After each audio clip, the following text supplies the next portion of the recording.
Two teams headed in different directions will square off in the SEC Game of the Week on CBS this Saturday when number 2 Alabama takes on Tennessee. The Vols have lost 2 straight following a 2-0 start, while the Crimson Tide won 13 straight in the series and 92 in a row over unranked opponents. Barrett Sallee and Emery Hunt with us to talk this game. We start with the Crimson Tide, gentlemen. They trailed by 4 at the half on Saturday against Georgia, but then scored 21 unanswered in the second half to win it going away. Barrett, what was your biggest takeaway from that game?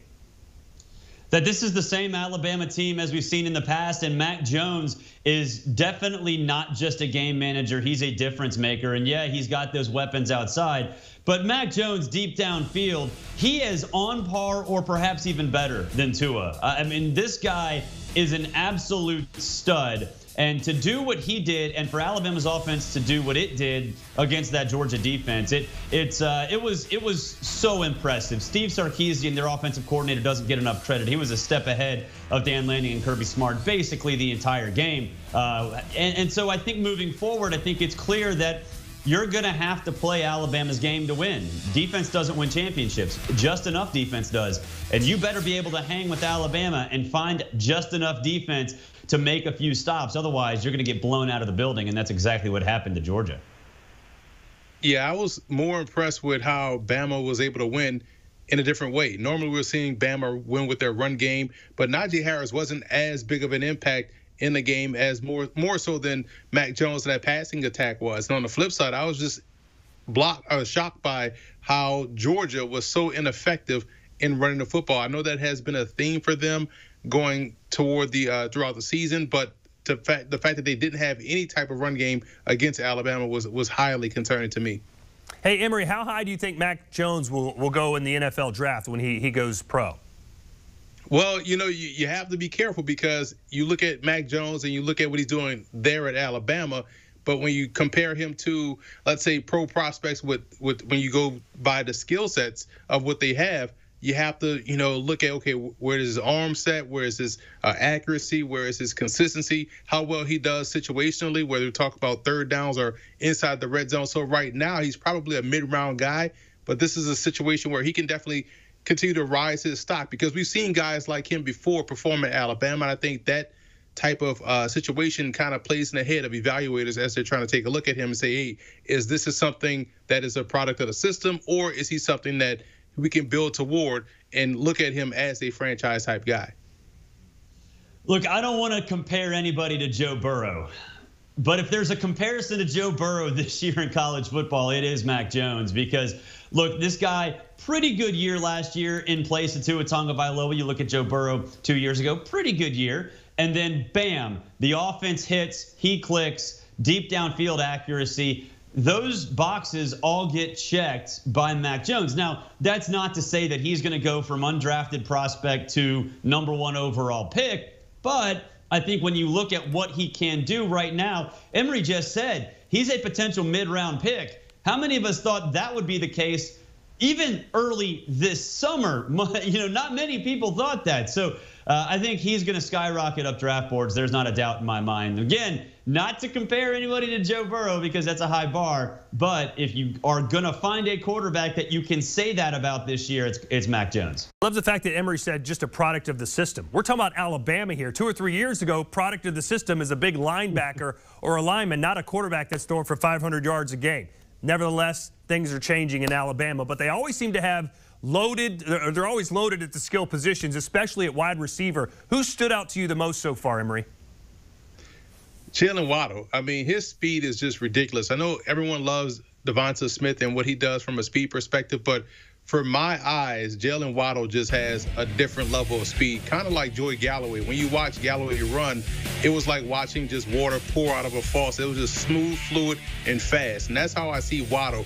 Now, Smith is very good. I like how Smith is starting to work on his game as far as his route running is concerned. He still reminds me a lot of Ted Ginn, and that's not a knock because Ted Ginn was a first-round pick and has played a decade plus in the NFL. So I just like Waddle's ability to be able to be moved around the formation. You can give him handoffs, those end arounds and things like that. He's already your best returner on your football team. So for me, I think Waddle's the most impressive out of the bunch. Emery's right. Waddle and Smith are awesome. I've been most impressed with John Mechie III, though, because we didn't know what he was capable of. Look, we already knew we've known Devonta Smith for a decade, which seems like how long he's been at Alabama. And then Jaylen Waddle, obviously, with what he's been able to do, not just as a receiver, but on special teams. We kind of knew about them as known commodities. John Mechie III, man, for him to come out and do what he's done. I mean, look at those yards per reception, 24.9. That's just insane. So he's become a difference maker. He's become one of Mac Jones's go-to guys. And as a result, the work that Jaylen Waddle and Devonta Smith have to do has been a whole lot easier. So I think, yeah, the other two guys probably more talented, probably get drafted higher. But this thing is clicking because of John Mechie III. He really has been the guy that has made this entire receiving core click. All right, well, let's be honest. Not many people outside of Clemson and Alabama want to see Clemson and Alabama in the national championship again, but that's the way it seems like we're headed. Currently, the Tigers listed at plus 140 to win it all. The Crimson Tide plus 300. Barrett, which team do you like more? Well, I picked Clemson to win the national championship before the season. I picked Clemson to win the national championship in September, but I'll take Alabama. Wow. With those odds, especially with those odds. Because, look, I love Clemson. Nothing against Trevor Lawrence, nothing against Dabo Swinney. But I think when you look at the more complete football team, it probably is going to be Alabama, and it's because of something that we just talked about. It's because of those receivers. Clemson has some good ones. Alabama has some elite receivers, and not just one or two. I'm talking about the top three and potentially even more, especially Najee Harris and Brian Robinson out of the backfield. So you're talking about picking between ice cream flavors here. Like, you're not going to be wrong. Every ice cream is good. But right now, I pick Alabama, especially at plus 300. That seems like better value. Yeah, it was tough to go against Alabama, but I'm taking Clemson plus 140 here. I like Trevor Lawrence. They're elite at the quarterback position. To me, Alabama is really good right now, but you got to go with elite there. And on the perimeter, when you look at Clemson and what they do well, they match up across the board against many different types of wide receivers. I don't trust Alabama's secondary right now matching up against Clemson in that passing game. And you go with who's more battle-tested in a tight game, in a crucial situation, in a playoff scenario. That's Trevor Lawrence. So right now, Clemson, to me, has the easier track to get there, but they also have the more battle-tested quarterback in this matchup, in my opinion. I know Barrett loves the plus 300, but at this stage of the season, in most years, it wouldn't be that great of a number because Alabama would still have to play LSU. They still got to play Auburn. They still got to play in the SEC championship game. But what we've seen so far is LSU and Auburn stink. So the number's not that bad. You're right. Bama, 13 straight wins over the Vols, speaking of stinking. Their last loss came in 2006. That's over 5,000 days ago. Emory, what do you make of how dominant Alabama has been against Tennessee? You know, it's about matchups, and Alabama will always have the better matchup up front along the line of scrimmage, which is where football games are won. Now they have the better matchup at quarterback. They have the better matchup, I believe, out on a perimeter and also in the secondary as far as making quarterbacks make tough decisions with the football. To me, that's why they've been dominant. And the coaching matchup, obviously, ever since, Saban has been there and Tennessee has gotten rid of Phil Fulmer, Tennessee hasn't had the coaching matchup that you want to see on the opposite side of the field. So Alabama, that's why they've been so dominant. Consistency and dominance at the point of attack.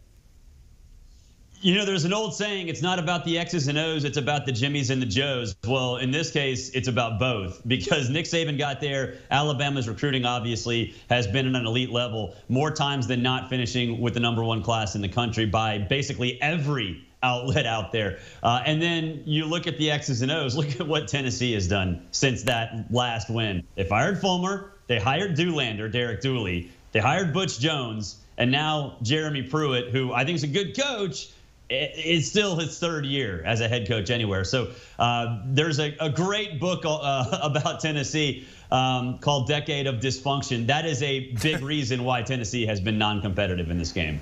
A Decade of Dysfunction. Great title. Tennessee seems to be spiraling after a 2-0 start. They've lost 2 in a row and were blown out by Kentucky on Saturday. Uncertainty now at the quarterback position.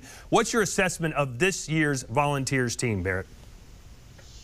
Man, they're a mess. They really are. I thought they'd be a little bit more consistent than this, but their floor, man, they are so bad when they're off. And Jarrett Guarantano, you see right here, back-to-back pick sixes against Kentucky really cost them a game. And now if you judge what's going on by some players' Instagram accounts, might be Harrison Bailey taking the snaps for the Vols this week. So I think they have some bright spots, specifically Eric Gray last week. The running game's been pretty solid.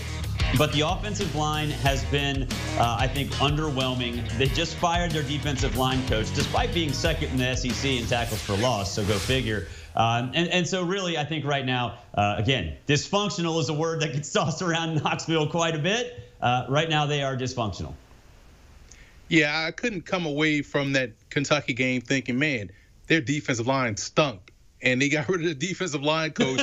When you look at the offense side of football and what they weren't able to do, they cost them 14 points. So I think because they haven't found that guy at quarterback, they've been looking for that guy since Peyton Manning. Josh Dobbs was very good for them, but, they've been looking for that premier talent at the position. And because they don't have that, they struggle everywhere else. They are able to run the football. They do have good point of attack play on defense. They do have some linebackers that can make plays on the ball and stop the run. However, when your offense can't sustain drives because teams tend to stop the run at some point, that's about effort they want to. And now you put the onus on the passing game to have success, sustain success, and you can't do that despite having playmakers out on the perimeter. Yeah, you're going to struggle. You're going to lose a lot of games, and you're going to get people pointing the finger at this coach, this player, that player, but it all boils down to the quarterback play and the lack of consistency in the passing game.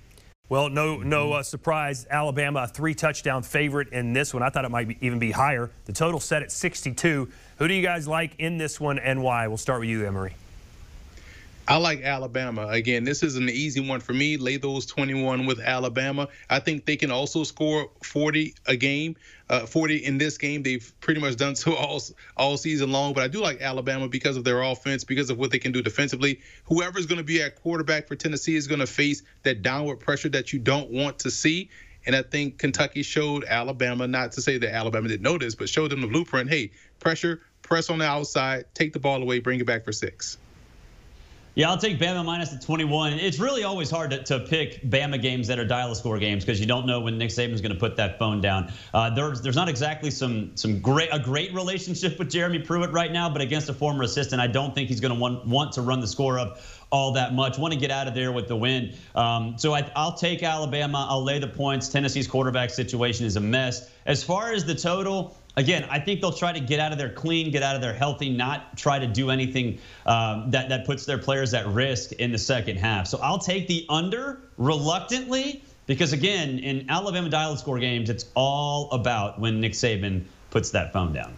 Normally and traditionally, this game is played on the 3rd Saturday in October. This year, it's the 4th Saturday. Maybe that'll be the mojo Tennessee needs. Any chance? Nope. No chance in hell. Hard pass. Right. Thank you, Barrett and Emery, with us here on the HQ. Make sure to tune in to CBS this Saturday, 3:30 Eastern. Number 2, Bama taking on Tennessee in the SEC Game of the Week. Gary Danielson and Brad Nessler on the call from Knoxville. Want a sports network that delivers everything that matters about the game? The highlights, the picks, the instant analysis. No yelling, no fake debates, no politics. Hit the subscribe button and never miss a moment.